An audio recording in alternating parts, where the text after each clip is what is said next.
Hello everyone! I-share ko lang itong mais na dati ko nang nai-share dati nung wala pang mga bunga. Ito ngayon ay malapit nang ma-harvest. Ayan sila oh. Ang lalaki ng bunga.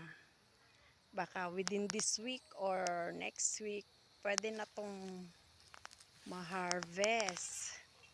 Pag maganda ang panahon, ang ganda-ganda na ng panahon, pwede na tong harvestin ngayon.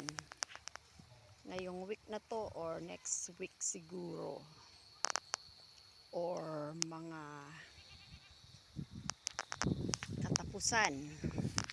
Share ko lang ito, hindi akin to ha, mga guys. Ito yung mga mais na malapit nang ma-harvest. O yan. Diba? Pag may itinanim, may aanihin talaga.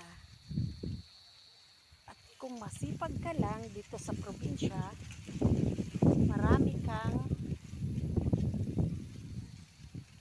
ma-harvest na mga mais o palay. Ayan. Malalaki.